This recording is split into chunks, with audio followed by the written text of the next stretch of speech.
Dear students, स्वागत है आपका हमारे YouTube चैनल ऑनलाइन पढ़ाई आओ घर पर पढ़ते हैं। दोस्तों, आप पहले से ही वीडियो देखते आ रहे हैं। साइंस की जो वीडियो है 10th क्लास के लिए हमारे रवि सर द्वारा यहाँ पर आपके लिए चालू कर दी गई हैं। आज मैं आपको 10th, 11th और 12th तीनों क्लासों के लिए मैथमेटिक्स से संबंधित कोई भी इंपॉर्टेंट टॉपिक्स जो आपके बोर्ड परीक्षा में आ सकते हैं उनसे संबंधित थोड़ी सी जानकारी आपको दूंगा। थोड़ा सा इंपॉर्टेंट जो टॉपिक होंगे वो मैं आपको पढ़ाने की कोशिश करूंगा। यहाँ पर आज मैं पहला टॉपिक जो आपको पढ़ाने वाला हूं वो अपना टॉपिक रहेगा ट्रिग्नोमेट्री। दोस्तों, ट्रिग्नोमेट्री का मतलब हिंदी में त्रिकोणमिति है। मैं दोनों सब्जेक्टों के लिए, दोनों मीडियमों के लिए, हिंदी और इंग्लिश दोनों के लिए पढ़ा रहा हूं। फिलहाल मैं आपको दिखाता हूं। देखिए दोस्तों, trigonometry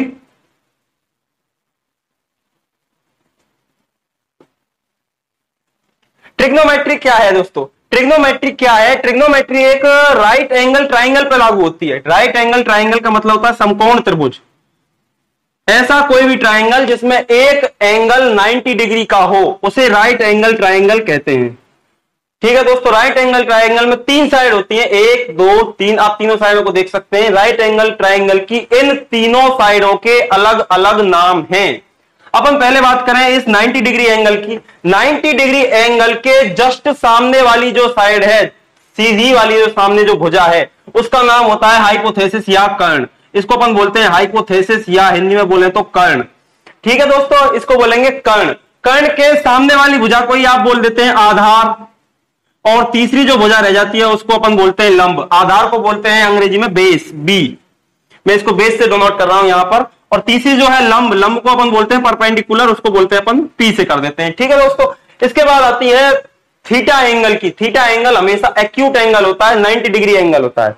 theta angle acute angle है। एक्यूट एंगल 90 डिग्री है, उसको मैं आपको दिखाता हूं। देखिए दोस्तों, यहां पर ये एंगल जो है, अगर मैंने ये थीटा माना हुआ है, दोनों एंगल ही थीटा माने जा सकते हैं। ये भी और ये भी दोनों एंगल थीटा माने जा सकते हैं। अगर मैं आपको हमने बात करूं इस वाले एंगल की, ये भी थीटा माना जा सकता है, ये भी थीटा माना जा सकता है। अगर एंगल इसको थीटा माना जाए, अगर एंगल इसको थीटा माना जाए तो अपने हाइपोथेसिस, परपेंडिकुलर और बेस तीनों चेंज हो जाते हैं।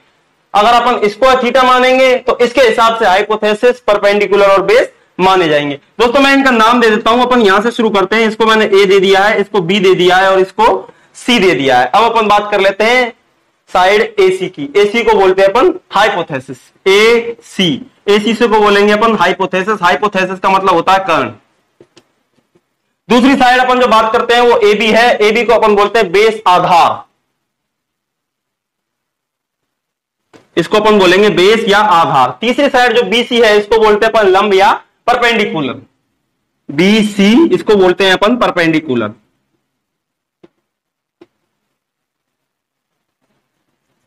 अब दोस्तों अपन चालू करते हैं। देखिए, त्रिकोणमिति में या ट्रिग्नोमेट्री में तीन ही चीजें हैं अपना, साइन, कॉस और टेन। अगर अपन साइन, कॉस, टेन को याद कर लेते तो बाकी तीन जो हैं, टेन, कॉट और कोसेक, उनको अपन डायरेक्ट याद कर सकते हैं क्योंकि वो एक दूसरे के जस्ट रिवर्स होते हैं। तो पहले अपन बात कर लेते हैं साइन, कॉस, टेन के लिए। साइन, कॉस, टेन के लिए मैंने एक दोस्तों ट्रिक पढ़ी हुई है।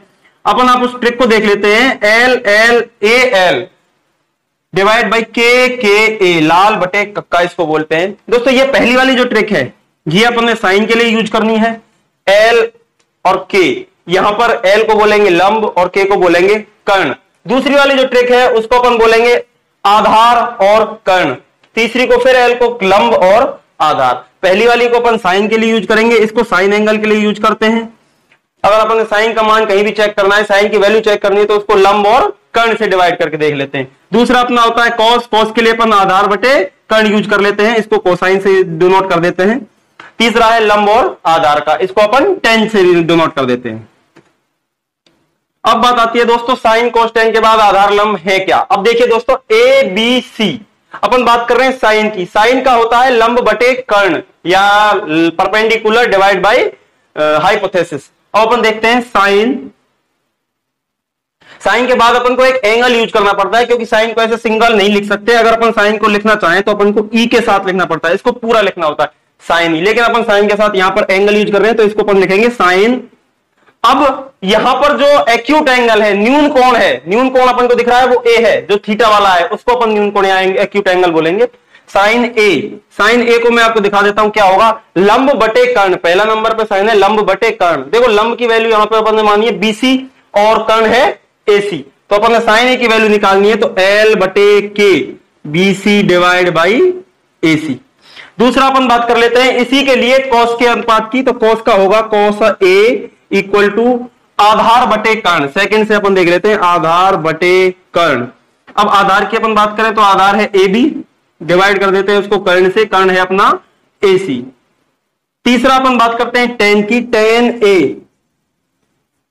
A की जब अपन बात करते हैं तो tan होता है लंब बटे आधार। लंब है अपना ऊपर से BC अपन देख सकते हैं परपेंडिकुलर, और डिवाइड करते हैं उसको बेस से AB, और इसको अपन लिख सकते हैं L बटे A।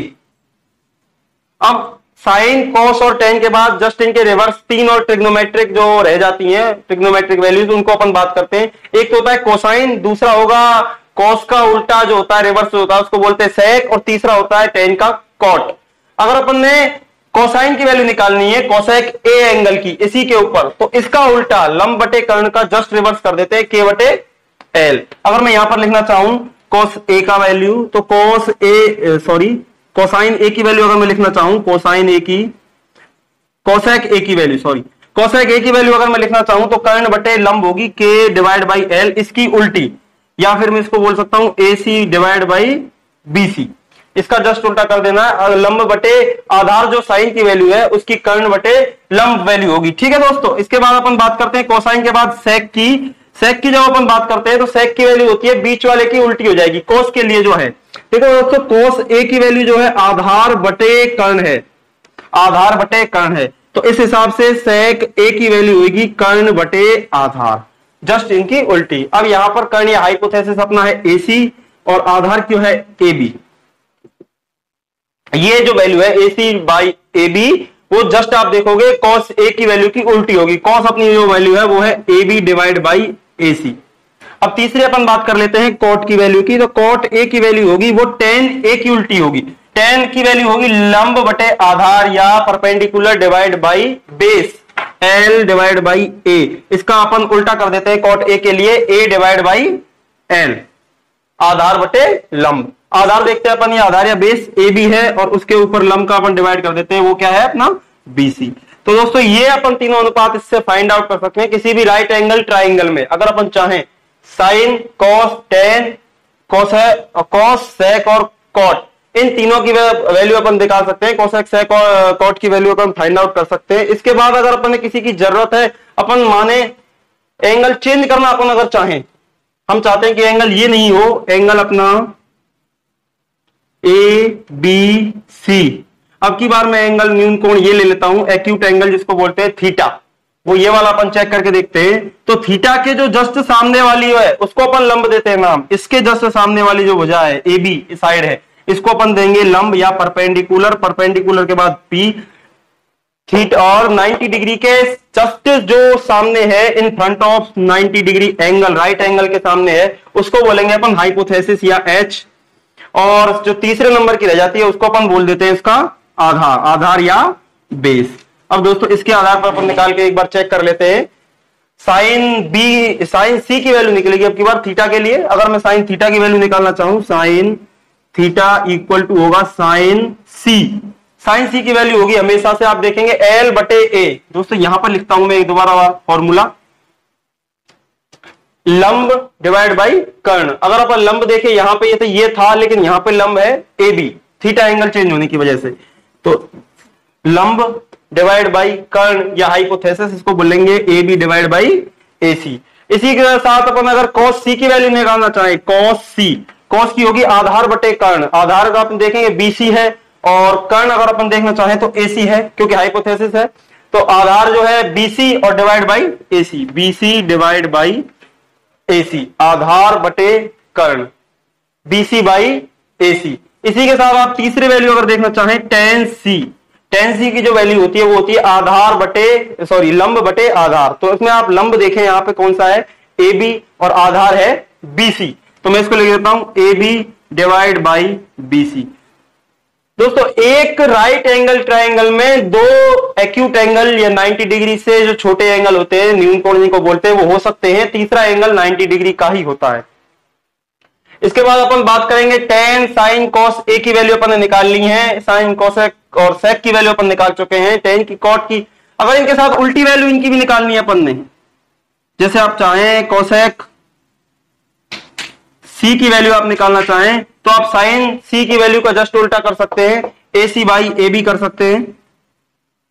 कोसेक के साथ अगर आप दूसरी वैल्यू निकालना चाहें तो उसके लिए आप सेक सी की वैल्यू अगर आपने निकालनी है, सेक ऑफ सी, सेक सी की वैल्यू अगर आपने निकालनी है तो आप सेक के लिए आधार बटे लंब जो होता है कॉस का उल्टा लंब बटे आधार कर सकते हैं, A B divide by B C कर सकते हैं। और इसी प्रकार अगर आपने कॉट की निकालनी है, कॉट सी की वैल्यू टेन सी की उल्टी, देखो टेन सी की वैल्यू है A B by B C, तो इसकी अपन उल्टा कर देते हैं, बी सी डिवाइड कर देते हैं अपन ए बी से। इस प्रकार हम तीनों की वैल्यू फाइंड आउट कर सकते हैं। अगर कहीं भी दिया हुआ हो आपको, आपने बस एक चीज याद रखनी है, थीटा के सामने जो भुजा होगी वो लंब होगी, 90 डिग्री एंगल के जो सीधे सामने वाली भुजा होगी उसको हाइपोथेसिस या कर्ण कहेंगे, जो तीसरी वाली भुजा है उसको अपन आधार या बेस कहते हैं। दोस्तों अगली वीडियो अगर आपको ये वीडियो पसंद आई हो तो इसके साथ हमारी लाइक कीजिए, सब्सक्राइब कीजिए और शेयर कीजिए। आगे की जानकारी अपन नेक्स्ट वीडियो में पढ़ेंगे।